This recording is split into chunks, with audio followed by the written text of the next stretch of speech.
All right. Thank you so much for joining me. I'm Nola Simon. I'm the host of the Hybrid Remote Center of Excellence. And joining me today is Cher Jones. She is a personal branding expert. She trains with corporations how to actually create a brand that will, help you establish why people should know, like, and trust you. Is there something else I missed there, Cher? I'm sure I've done Yeah, so more than it's really justice. about establishing your personal brand at work for work so your brand supports what you do on your job. It supports your future of where you want to go in your future of work, and also makes the company brand look good as well. So it's like that trifecta of branding when you think about your personal brand at work. So you're right on path. Perfect. And honestly, I think you started doing your lives, what, in 2018, you said? Correct.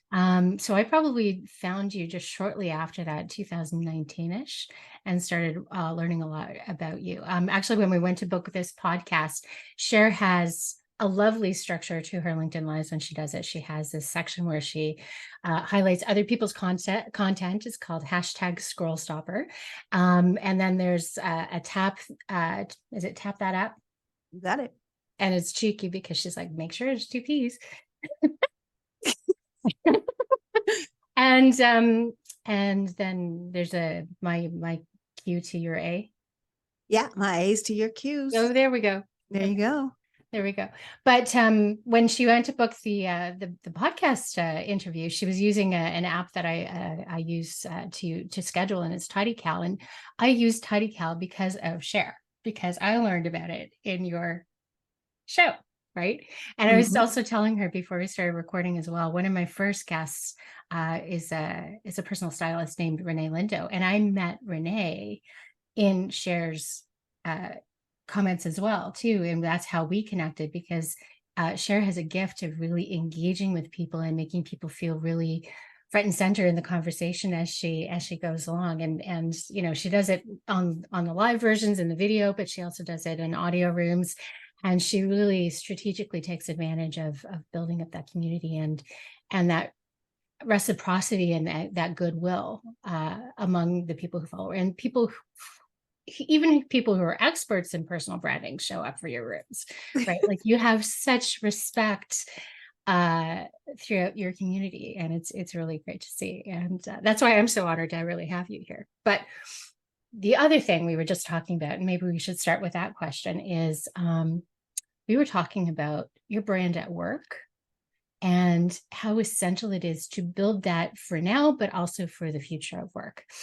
And so, how do you start with that when you're in an organization, you're walking in? What's the first thing you assess? Well, the one thing that you have to recognize right away is that you bring your brand to work, right? No matter what, you bring your brand to work. So you, as someone who brings their brand, which, if we're going to old school it, it's your reputation, right? And it's actually an enhanced version of your reputation. So it's like reputation is like brand 1.0, but branding as we see it now, and all the tools that we have to influence the way people see us, they influence the way they receive us. It is so important that you influence that conversation. You influence the narrative that someone has already created based off of what they know. And that's the really interesting thing, is that we are constantly looking people up just to find out information, right? And most people, what they have used a lot of the tools for in the past, especially from a social media perspective, specifically LinkedIn, if we were to double tap on that for a second, is we've looked at that. We, in our minds, we look at LinkedIn as something like you use it for a job. And yes, that is true, but it's a yes and it's more about the and than it is about the yes, because you look for a job but so many times, but and then once you're in your role, that is where you have to transition how you show up on LinkedIn. So it supports what you do now. It supports that level of trust that you want people to have, and that recognition, right? So you want to be recognized, respected, and rewarded. But if you do not influence the way that people see you, and respect the knowledge that you have, the experience that you bring to the table, if you don't put that out there, how are they going to know? And that's the question right there. So you've got to think about, so to go back to your question is like, well, where do you start? You got to think about what am I walking into? And what are the best things that these people need to know about me? So if you're coming in to lead a team, if you're coming in to be a part of a team, if within your role, you need to outreach to people, you got to factor all those things in and say, well, what do these people need to know about me to have a better conversation, to start our conversations, not at the pleasantry, but going to be able to dive deep into that conversation at a level of trust that you can only start with knowledge. So it's your job to give them what you think they need to know. Yeah. And I learned all of this personally the hard way. And I don't know that you know all this story, but I worked for a company for 17 and a half years. For 16 years, I was actually in the US division. And when I decided that I wanted to move over into the Canadian, I had a real challenge, even though I worked for the same company, Mm. getting hired in the Canadian division because nobody knew who I was. Nobody knew my capabilities because I was basically siloed away from the rest of the company. And so that's where I actually really started actively negotiating my brand within work. I started, using Yammer and internal collaboration tools. I started volunteering for hackathons. I actually used a hackathon to land a job interview. I Love called the it. guy and I'm like, I know I don't have the exact background that you're looking for, but I'm like, I'm going to be the face of Toronto for this global hackathon. Watch me work. Because part of it was actually like a community based aspect of it as well. And I'm like, watch me work. And I got the job interview. I didn't actually get the job, but it got me the interview, Mm-hmm. right? Because it takes guts to really kind of perform in front of 40,000 people and be able to say, hey, like, watch me all day. Yeah. Right. And that's really what made the shift that I was able to actually move in 2019 to a Canadian division. And I attribute to raising my profile by using the internal tools that were available to communicate internally, but also, ERG work and using LinkedIn in particular and Twitter, that sort of thing. I moved into that new role and I actually walked in within 6 weeks. I was presenting to the executive leadership team in an innovation challenge. And I had people coming up to me going, why do people in Vancouver Island know who you are? Like, you've only been here for like less than 6 weeks. You've And got that is the 200 power. connections. Exactly. And that is the power of personal branding right there, because I love what you talked about as far as you leveraged internal tools. And so that's the difference between, a lot of the other people in the personal branding space and how I guess, distinguish myself in that space is it's not just about what you put out there on LinkedIn. That is a huge tool. And it is one important tool, not to downgrade it, but there are also those internal tools. It's how you show up. It's how you've built that network. It's the language that you're giving others to talk about you when you're not in the room. And then you're building these champions who are I know Nola, even though they never met Nola in person, Yeah. but they've heard of you, they've seen you, they've watched you work literally. And these touch points that we have the honor of creating at work that can accelerate opportunities, accelerate conversations, and quite frankly, accelerate our future as we step into new places, opportunities, roles, projects, whatever the case may be. You can't get there the same way they did 10 years ago. Yeah. You need to use the power of branding, and it's not a nice to have, it is a must have. Yeah, exactly. And when the pandemic actually started, I was actually approached by the communications team to found an ERG for parents because Mm. we knew that it was going to be challenging for people who are, all of a sudden shifted completely work from home and have their kids there while they're working all the time too, right? We knew there was going to be support, and they asked me if I would be the founder. Wow. And And those unfortunately, are, my role was again, restructured before we got far, but those are opportunities that, one, it came through. That doesn't, people don't just ask you to do something if they don't know you can do it. yeah. And so that part right there, if anybody's listening right now, if you just walk away with that, people do not ask you to do something unless they know you can do it. Yeah. Right. So they were convinced before they approached. Yeah. They trusted you But the time before they frame, extended it. yeah, the time frame between when I was trying to get a promotion in 2016, 17, actually it was after my mom died in 2017. The time frame between 2017, 2019, it was less than 2 years. Nobody knew who I was. And then they're asking me to found a parenting group for 40,000 people. Which is, and then you look at that audience that you got to get in front of, right? Yeah. And that potential of visibility. And while it is in one specific lane, that audience then affords you the opportunity to lean them in other directions, to create awareness of who you are, to give them language about you outside of that parenting ERG. Right. Oh yeah, So and I was also involved in the women's group too. So like I was actually asked, they didn't actually, they ran into an issue where they didn't actually have a host. I was running comms anyway, so they're like, "Do you want to interview our like most important person, or what is it, the most powerful woman in Canada?" mm, It was the whole keynote of that that whole conference, right? So they just talk asked me about if I would do it. visibility. Yeah, exactly.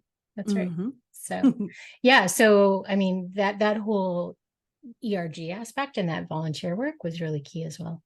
Right. And I think there's just one more note to hit on this. And this becomes this is when it becomes a strategy of your personal brand.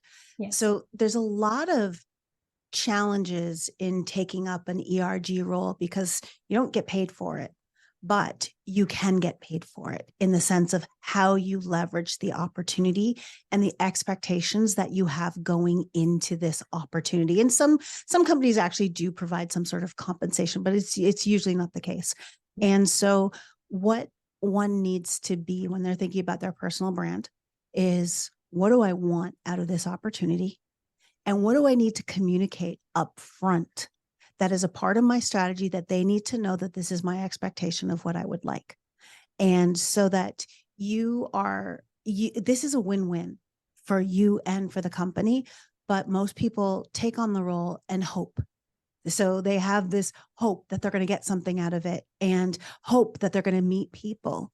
No, you need to be actively campaigning for one. You have to go in knowing what is it you want, and that can evolve, but you need to go in knowing what you would like to get out of this experience for your time, effort, and energy and passion that you're going to throw at this role, in addition to what's on the side of your desk that you still need to accomplish. And then two, knowing is half the battle. The other half is communicating that and having points in your communication to say, okay, these are the things that I would love to get out of this opportunity. And these are my plans for this opportunity. How and set up checkpoints where and specific requests that people can help you with. But then the backside of that opportunity is, how are you positioning yourself to take hold of what comes from that opportunity? So knowing that your brand supports what you're asking for, right? Yeah. And that is where I think the opportunity is lost, and then it becomes feeling like it's slave labor, that you're doing something outside of your job because you don't have the direct, and I'll call it monetization of an opportunity, because it's not always, it's going to lead to money if you do it right. You know what I mean? But you need to know how you are going to monetize the opportunity. Yeah, and I actually had started to do that too, because I had to I ended up with a sponsor that I wasn't necessarily thrilled with. They had brought somebody Okay. new in and they just kind of put her as the face of the parenting ERG because it was brand new and it was an opportunity for her. And I'm like, yeah, but that doesn't work for me. So I Right. actively went over and found myself a VP of strategy and said, hey, like I really need another sponsor, because I wanted a co-sponsor who knew the company, who had tenure and who Yeah. had listened to me and already had a relationship with me. And I said, by the way, I'd also like to get into strategy. So if I bring you in as my co-sponsor, could we talk about strategy? Yeah. So And yeah, it's, I I was love laying the that. groundwork for that, but I Yeah. love that. And if people don't walk into our ERGs with a plan, Yeah. you will immediately realize that this is a lot of work. And yes, I'm getting these like the off, what the runoff of it, but it's not strategic. So you don't feel fed for what you're serving out. So Yeah. And you need to make sure that it's fueling you as well, because like, yes. is it going to be reflected on your performance review? Mm-hmm. Because for me, it wasn't. And Mm. I had issues with that because I always reported what I was doing, and I had it there because performance reviews are legal documents. I made sure that it was well written so that people understood that it benefited the company, but at the same time, it was not actually part of my job, right? Mm. And so if I wasn't performing, it could have been held against me. So that's another piece that people really want to be negotiating as well is, yes, volunteer work is great, but how does it really leapfrog you in a way that also doesn't hamstring you? Yeah. Yeah. Yeah. And that alone, because those opportunities do provide incredible visibility, but you've got to be smart about it before you say yes. Yeah, exactly. I agree. So one thing that I managed to do before this conversation really started recording is I believe Cher's mine, because I asked her how AI is really going to impact personal branding. And what I had done just before we started recording was I actually looked her up on ChatGPT, and all I said to ChatGPT was, "Tell me about Cher Jones." And let's just see. So it reads, Cher Jones is a Canadian social media trainer, personal branding expert, and keynote speaker known for her expertise in helping individuals and organizations improve their online presence. She has a corporate background in corporate training and has been recognized for her work in digital communication and personal branding. So almost perfect. Like literally, if you'd written that yourself, it wouldn't be half bad, right? Right. And then I asked it about me. And now the thing you should know about ChatGPT, just the basic version, is that it doesn't have any updates to it since September of 2021. So I got restructured in December of 2020, and I was on sabbatical in 2021. I didn't really start doing active work until 2022. So for me, I said, "Tell me about Nola Simon." And it said, "I'm sorry, but I don't have any specific information about an individual named Nola Simon in my database. Up to my last knowledge update in 2021. It's possible she might not be widely recognized or may not have been in the public eye at that time." And then there's a whole thing about private individuals. So Cher is public and I'm a private individual. Thanks. Thanks for coming out.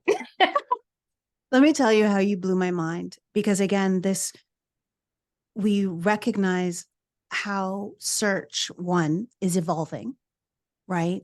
We're starting to search through ChatGPT, and especially as certain versions allow more access to the internet and whatnot, and how that can influence what's out there.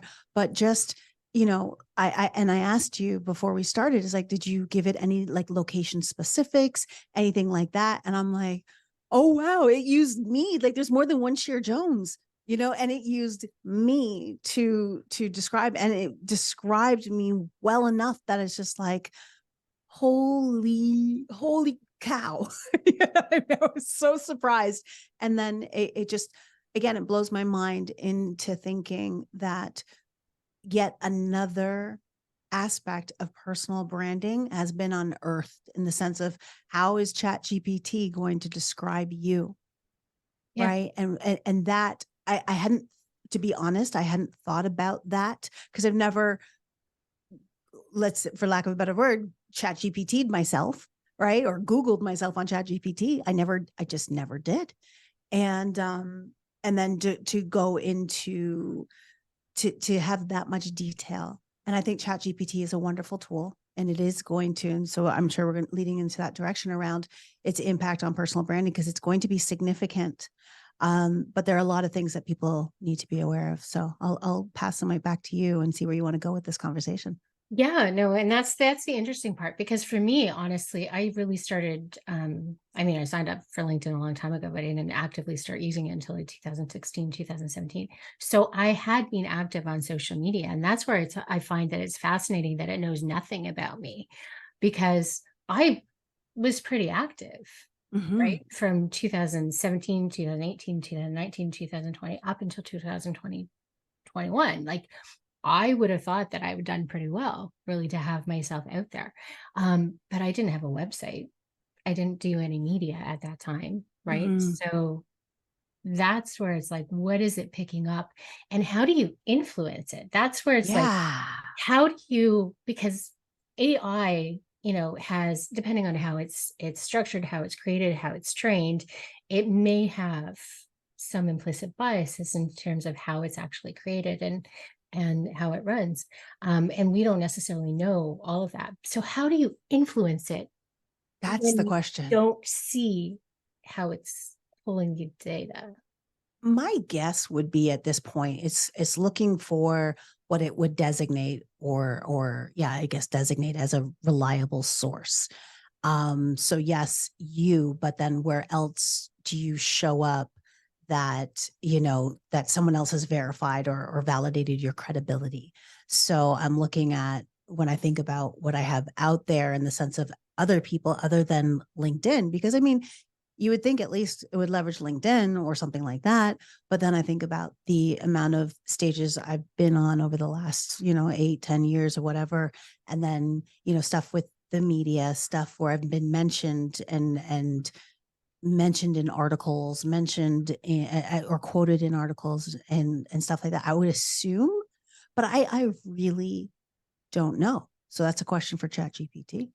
Yeah, It's exactly. like, where But do you get your sources? Yeah. it's also a question for individuals and organizations, because I'm sure you could look up organizations that way as well too, is how are you building a digital footprint in such a way that's going to set you up for success, not only just right now, but like 5, 10 years from now? Like, Yeah. what does this look like in the future? Because it's constantly evolving and it's constantly being trained in different ways, right? Yeah. And that part's mind blowing because here's the problem that most people have, most professionals, especially within corporate, they don't have the language to talk about themselves I in a know. succinct way where someone's Yeah. going to remember who they are, right? They're not going to, and if they're not remembered, that means they weren't recognized, right? And that means that if you're not giving them what they need to know to respect you, respect your knowledge, your experience, how are they going to be rewarding you or referring you? Like these are all our words that I'm absolutely loving right now, but it goes beyond the the alliteration here. It is serious business. Like we have to now think about how are how are we influencing what people know, what people say, and then also what the internet knows and what it's pulling from, and is it in alignment with who we are putting out there, and is it a good representation of who we are, and then how as we evolve, because that's the other thing, brands evolved. If Mhm. you had checked for me like 10 years ago, I called myself a social media trainer at that time. I was already into the personal branding space.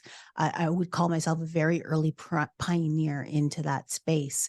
I could honestly say, and I don't say this lightly and I don't say it flippantly, is like I was talking about personal branding before a majority of people have ever even heard, like had ever even thought about it. I have a talk.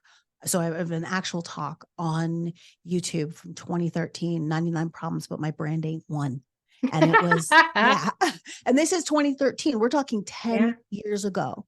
Yeah. And what's interesting from a foundational perspective, most of what I shared is still accurate. Like if I go back right there and like listen to it all, it's other than the version of LinkedIn that I was showcasing at the time, or the version of Amazon, or the version of Jay-Z that I used the lyrics to teach us about personal branding, certain lyrics, those being older now.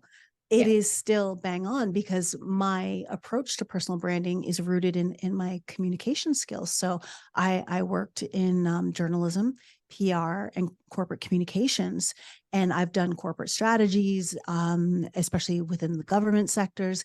And that was something that has informed my approach. So not only was I like tech savvy, I also rooted it in foundational, communications principles that are standing this test of time, regardless of what technology it interfaces with.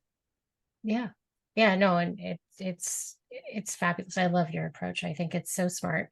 And I've learned so much from you. And Thank you. to be honest, I think that it's just going to continue being incredibly important. Because I mean, so much of the content you see is, all about cover letters and resumes, but it's like, I don't know that the future of how we start to trust each other in like personal life and in business relationships is really limited to cover letters and resumes. I think it's much deeper than that, just from that example alone, right? Absolutely. And you've got cover letters and resumes that are really targeted to a very specific audience, where Mm. your brand is not necessarily E for everyone, but it is for those who should be looking you up and checking you out. So you've got to think about that audience as a whole. It doesn't, and that's the interesting thing, is I don't think your brand needs to ever be E for everyone. Like, it doesn't have to, but it should attract those that you are either meant to serve in your role or through your business.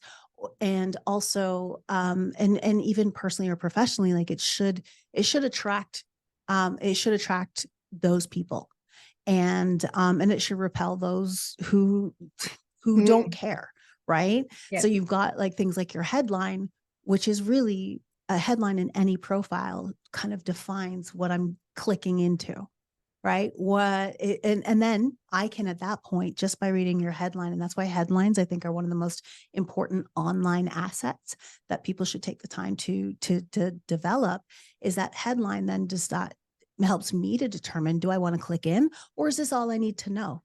And there's no problem if it's all I need to know, but I do want, for those people who need to know more, that headline should be it should be just like almost like a dog whistle, that they can hear it, that they get like, oh, I need to know more about him or her. So I think what the headline is one of your biggest assets besides your picture, because like we always click on pictures. Yeah, exactly.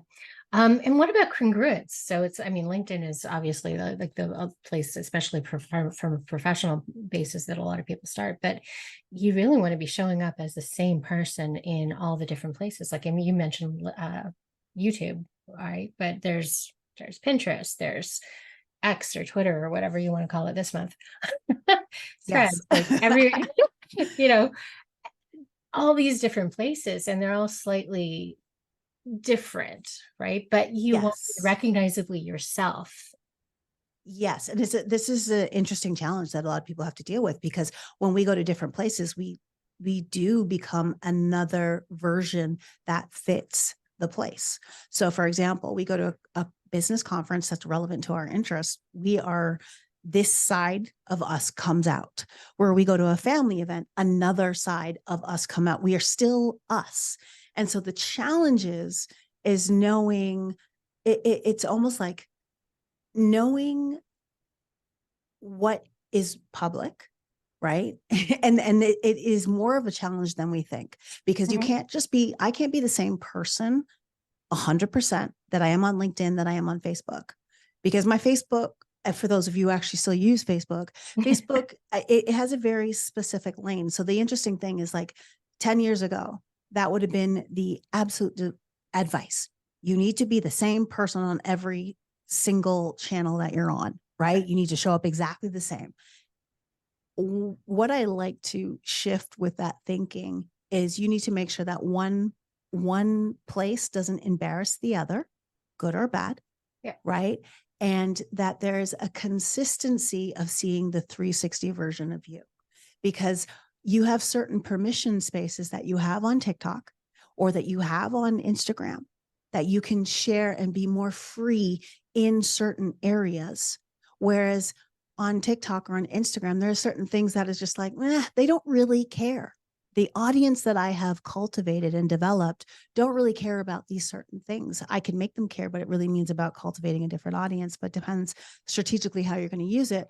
But I think what we need to recognize is that the more tools that we use from a social media perspective are it's the bigger opportunity we have to show a 360 view of our brand if we choose to show that much.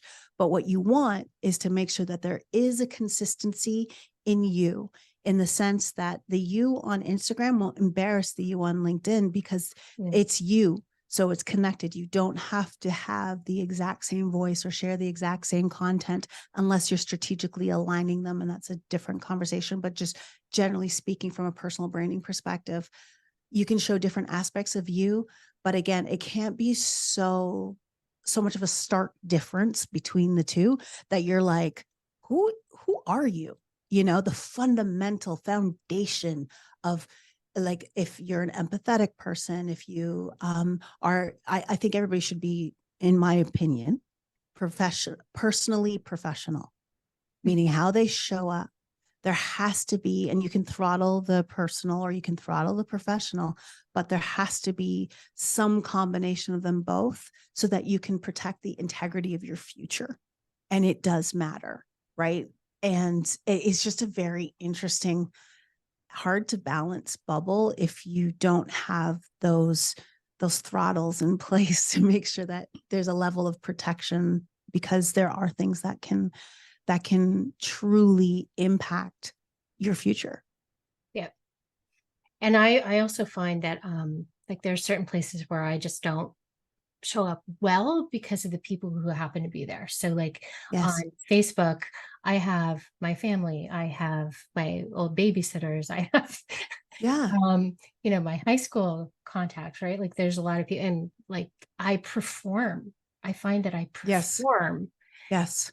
And my coach has actually told me that like you have to assess the places where you're not coming across well because of Yeah. who's there.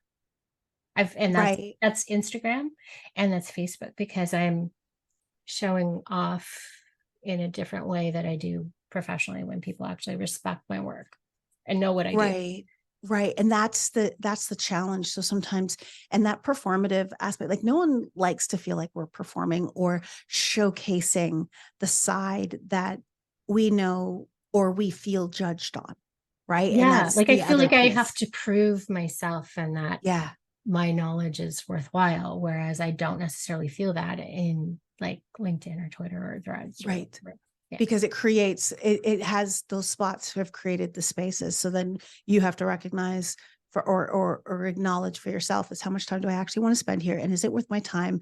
And does it change my feelings about who I am and how I show up so much that it impacts me negatively? Because Yeah. sometimes it's still a tool, and you can downgrade certain networks to being a tool where you can use it as an engagement tool. I don't post a lot on Instagram and I don't post a lot on Facebook. I really don't. Just because, one, it's like you only have so much time. And Yeah. two, I'll use it as a tool because I think they're wonderful, incredible tools to stay connected to people in our lives that we wouldn't otherwise be able to stay connected to, by seeing, what they're sharing. And I use it more as a commenting or DMing tool. And I do that in Instagram as well. And occasionally I'll share stuff just more from a presence opportunity. So like if someone's looking me up and they find me, whatever, they see enough that it is in alignment with who I am. But that doesn't mean you have to post there. And you can give yourself that grace and permission to be like, no, it's just a tool. It's a stay in touch tool. It's me going to the golf course, or me going to the baby shower, or me going to the wedding. I get to be a part of that conversation. And when they go back to my profile and they're reminded of what I do and how I can help them, if the opportunity strikes, that's amazing. But it allows me just to stay in touch in a different way. And I'm okay with not having to create content for that space. Yeah. And that's where I step back from. I'm looking, honestly, stepping back from a lot of places where it's like it doesn't feel like it's worthwhile. And it's Yeah. And not just look what at I it want to as do. the tool that it is. It's that stay in touch tool. Because there's certain things that, quite frankly, why people don't get rid of Facebook if they're not actively on it is just because it becomes an accessibility tool, literally not in accessibility formats that we normally think of, but meaning I can access you. You Yes. can access me easily. And if I had to get in touch with you for all the family or life milestones, I can do so. Yeah. Exactly. The only reason I keep Facebook is because of the pictures.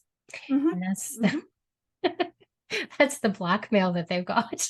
Exactly. Exactly. And that's why Google Plus, when they first came out, and it was actually a better network and how it functioned and how it allowed you to kind of quadrant off different people. And it was like a well thought out way of doing things, but people couldn't abandon the investment that they made in the legacy of who they are by Mm. what they've uploaded and who they've connected to. And that's why Facebook was Meta was so smart in buying Instagram, because they saw the shift and now they leverage both. And then they also have WhatsApp.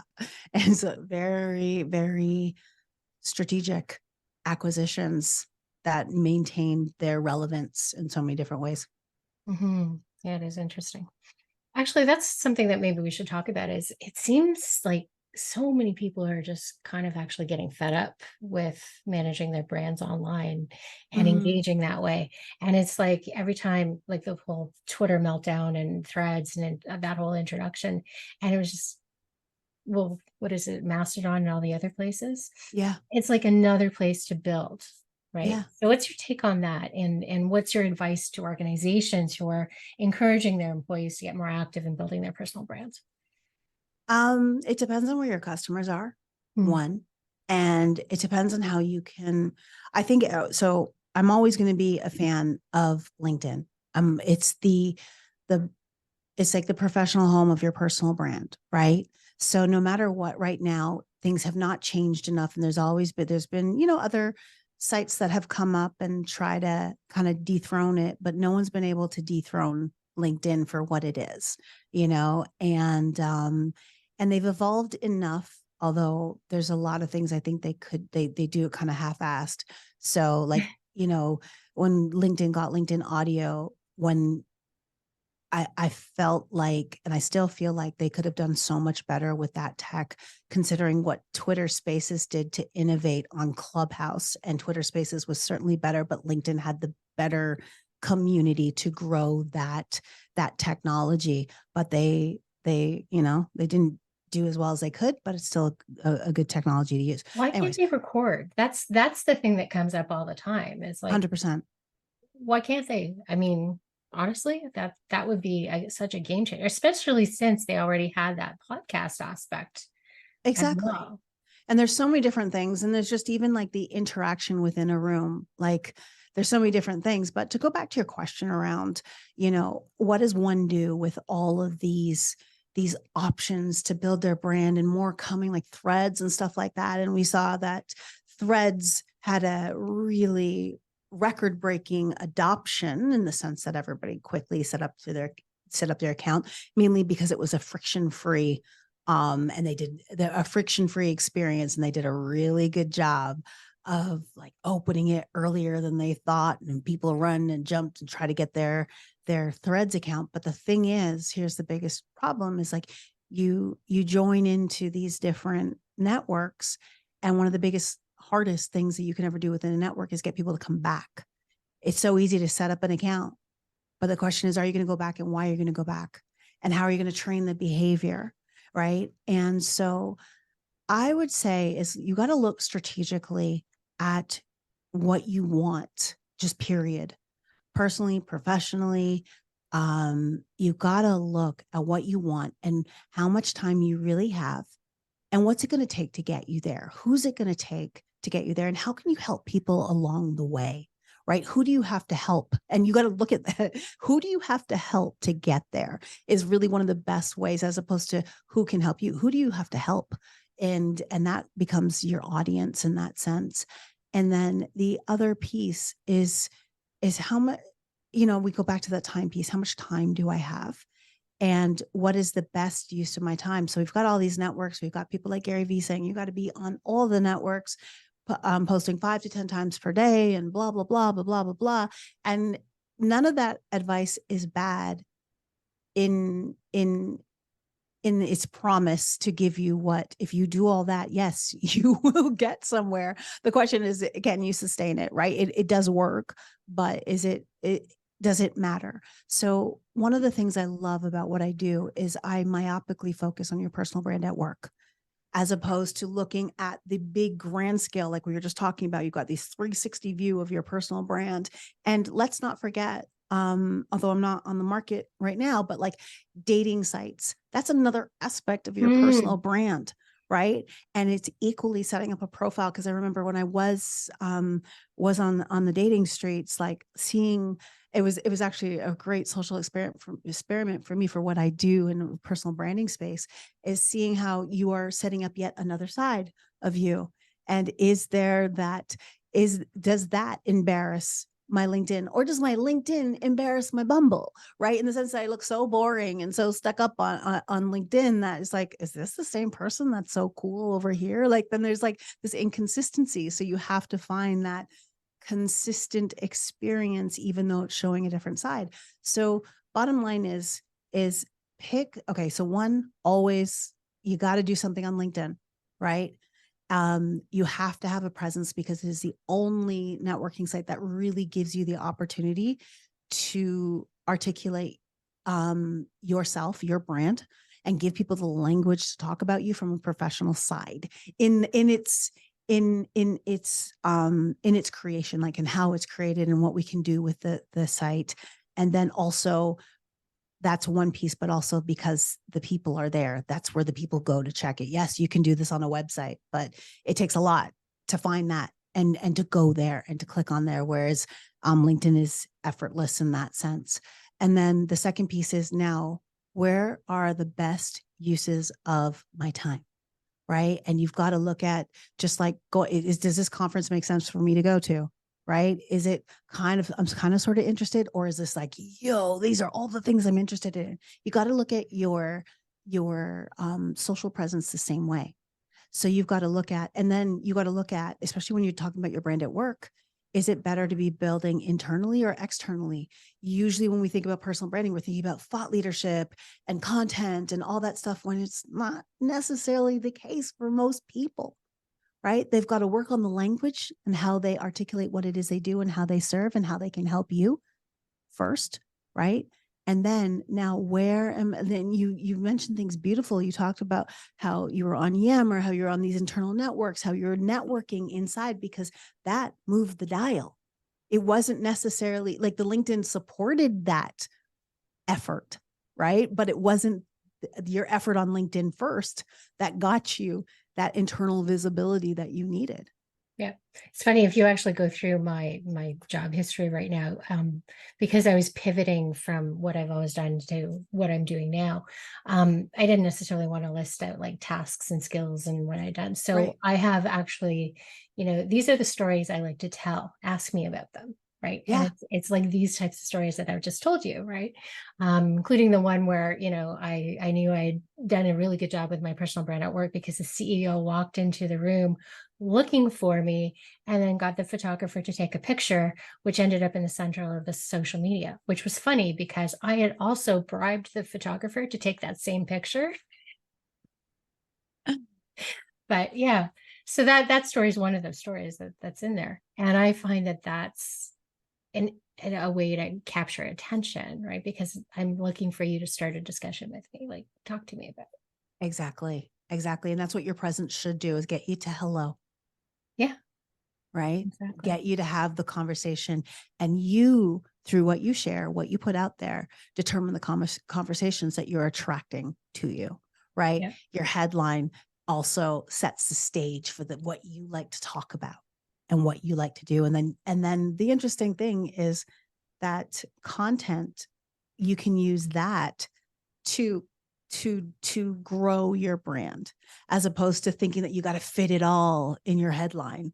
You can use content to grow the conversation, grow and experiment with other areas that you're interested in, or double tap on some of them you want to go deeper in and really prove what you're out what you want to talk about, what you know, and how you can help.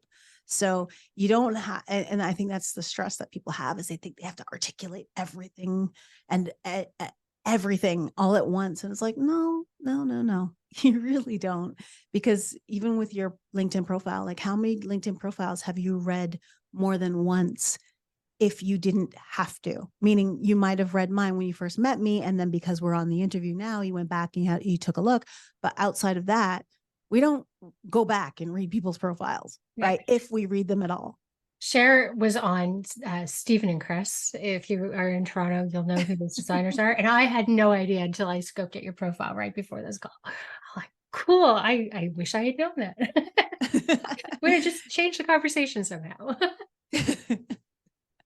Exactly. And I mean, at the end of the day, these are the things that we can feed people to. And then, well, how does that relate back to what I do with personal branding? It's all content, right? And is that TV side of things, the TV side of my employment and professional history that also plays into, us creating content, us showing up on camera or in podcasts or anything else where these things all matter. And the produce side of it, where you're putting together, whether what you're going to say or the idea of the segment, and that all comes back to, I can dial that back to some of my training and some of the things I did and learned through that experience there.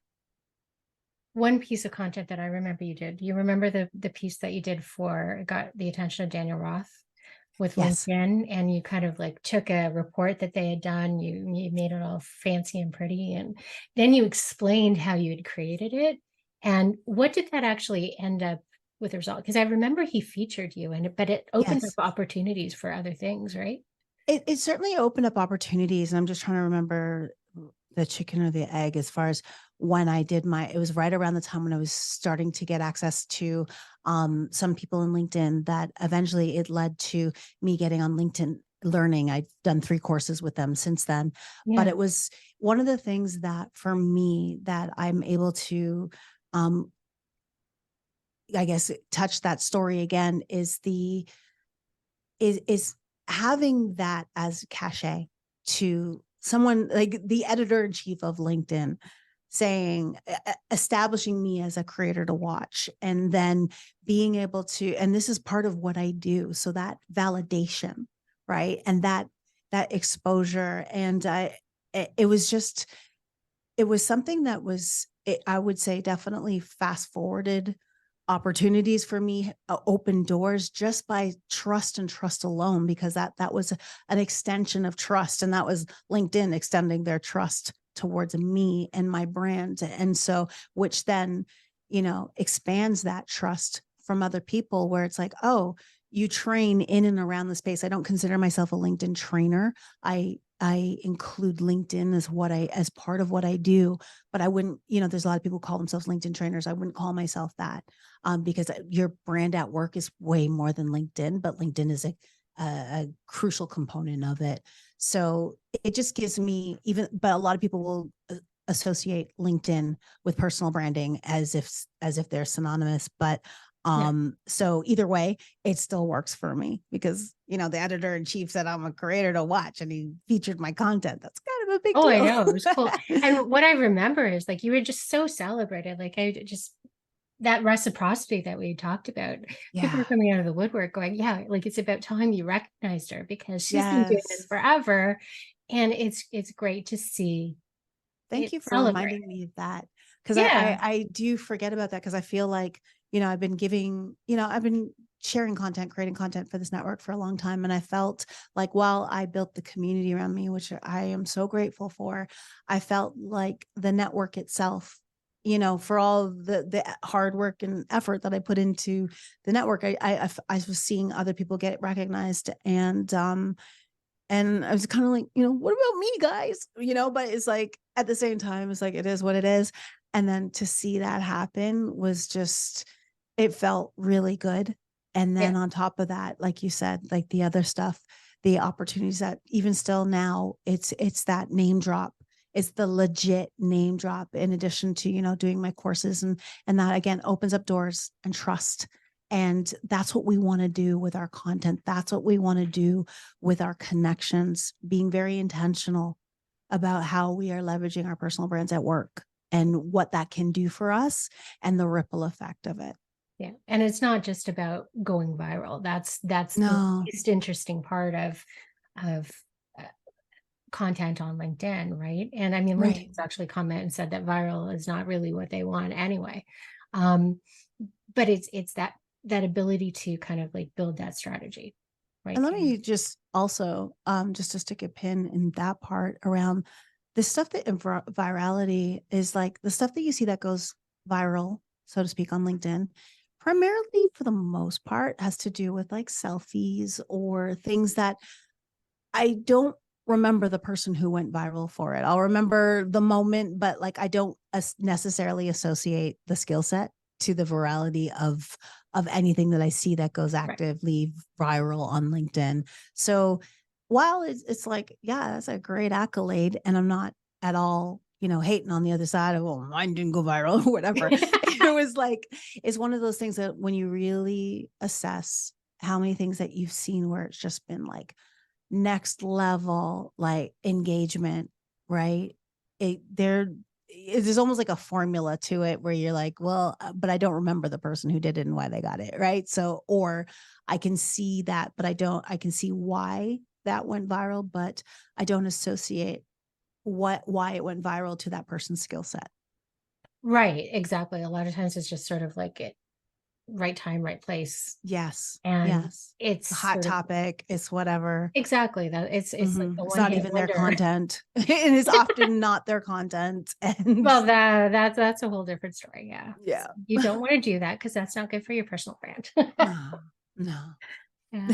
So let's do and I have to come up with creative titles like Cher always does, but so I'm adding in structure to the podcast. So one of the things that I like to ask is what's the best question that you find works so well to get people really actively thinking about their personal brand? Like the type of question that really just resonates and you always get a good answer from somebody. My question is so basic, but it is exactly what I need to hear, like the answer. And I always preface it with, listen, do not censor your answer for me. And is, what is it you want? What do you want? And it's literally like, tell me what you want, because the one of the biggest skills, or one of my favorite skills that I have that I've been able to hone, is to listen to someone's story and connect the dots towards their future. But I gotta know what you want, so that when I'm hearing the rest of what you're going to tell me and the questions that I need to ask you that come out of that, what do you want? You gotta give me that nugget. You gotta give me the info. And I love that question, because especially when I preface it with a, listen, I don't care. Just tell me what you want.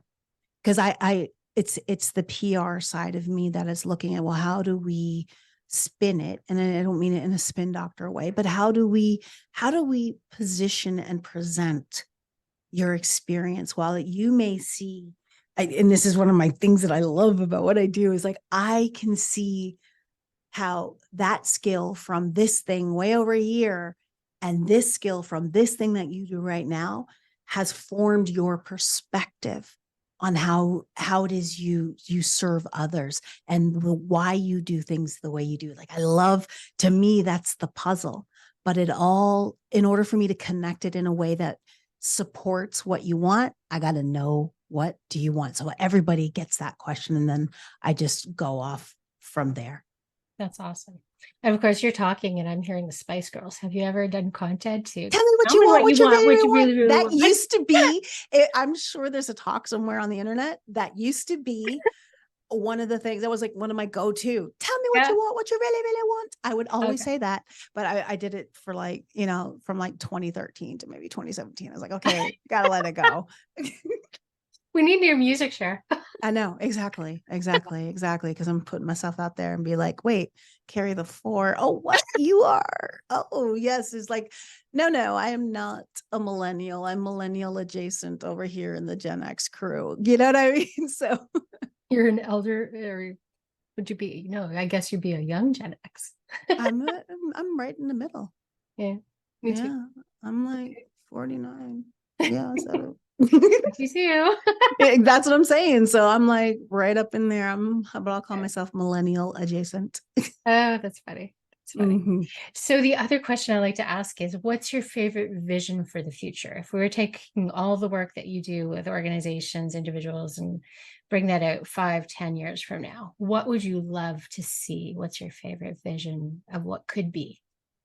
There's nothing I love more than seeing people really working in their awesome, like really like what drives me to do what I do. Like, so like my foundational why is really based off of a revelation that it's hard to ignore awesome, right? And I believe that everyone has been gifted with a piece of awesome. There's something about you that you are supposed to use, that you are meant to serve others with. And specifically, let's go into the work, because we spend so much time at work, right? So whether you are in your, and most people are not in the exact space that their skills and their skills and what they love and where they want to be, they're not perfectly aligned right now, but there are things that they get to do that lights them up and that can be applied to where they are right now. So I think that as we I think we have a lot more control over that than we think, as far as the stuff that we get to do and the Mhm. stuff that we want to do. Most times that we don't get to do it is because people didn't know you were that good at it or have that skill set to do it. So I want people to own their awesome, because when people put their awesome out there in a right way, it's hard to ignore it. You can't ignore awesome. You see something awesome in the street, what's the first thing you do? You take a picture of it, you post it, because you can't ignore it. It's awesome. You want to share it. That's what we do, right? So if we take that same human behavior that is innate in every single one of us, and then showcase in a way of service. So that's the other side of it. We can't just blast and brag about our awesome. We have to position it in a way of how we leverage this awesome to serve others. And here's why you can trust me, because I've done this, this, and this, and I know I can help you too. That kind of positioning changes everything, because then when you're putting yourself out there and you're letting people know how they can see you, what skills you have, you're going to attract, through knowledge and through what you're putting out there, more of what you should be doing. Because when you see people like when they are lit up at work, that is a beautiful thing, because that has such a ripple effect on when you're satisfied or you're doing satisfying things. And I'm not trying to paint some magical workplace where everybody's like absolutely thrilled with everything they do, but when we are stepping into more of the things that light us up, and when we are creating access and ways to do that through networking, through serving the right people, letting people know the right skill sets you have, you leave those places. You want to stay there longer, but you leave those places, you leave, work, you go home, and that ripple effect is felt, right? You're happier at work, you're happier at home. So I just think that there's such a connection to what we do and how we serve at work, and we spend so much time out there, that it would thrill me, because it's so hard, especially ChatGPT, like literally blew my mind in November, December, when we were seeing this. I was like, oh my gosh, everything's changing. What I thought was super special about me, a machine can do. And so I had to now rethink how I show up. But at the end of the day, I know I've given you such a long-winded question, or a long-winded answer, because I'm good at that. I It's another asked for a skill of mine. vision. You're giving me a Yes. vision. And so it's just, for me, is like, the more people are leveraging personal branding, and more organizations that recognize how powerful personal branding is at work, for work, right? Is the happier your employees are going to be, because they're leveraging their brands to work in their zones of genius. They're awesome, right? Especially when they are aware strategically how they can leverage it to help them in their role, help them build their career, and connect it to the company brand as well. You're talking a lot of happier places. And and I really believe, especially when you think about all the leadership programs, all the DEIB programs, all of that stuff, when you think, it's at the end of the day, they're connected by people. right? Their success is intrinsically connected to the people that they're associated to. So from a leadership program, those people, if they're better branded, that means their sponsors and champions can better advocate for them into where they should be, right? If they are better connected, if they're in a sales role or in a recruiting role, they do better in their role as well in their job. So again, and then creating content for the company, whatever it is you need to do, show up, partnerships, all that kind of stuff.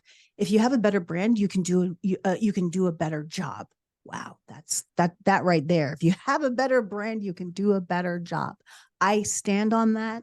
That is what I want to see. Is I want to see branded people, because I believe in the power of branding. And that is my vision, because technically speaking, I don't know where we're going to be now with things like ChatGPT and all the AI that's coming out and all the things it can do. But I know that better branded people are happier people, and we're going to have a better place out of that.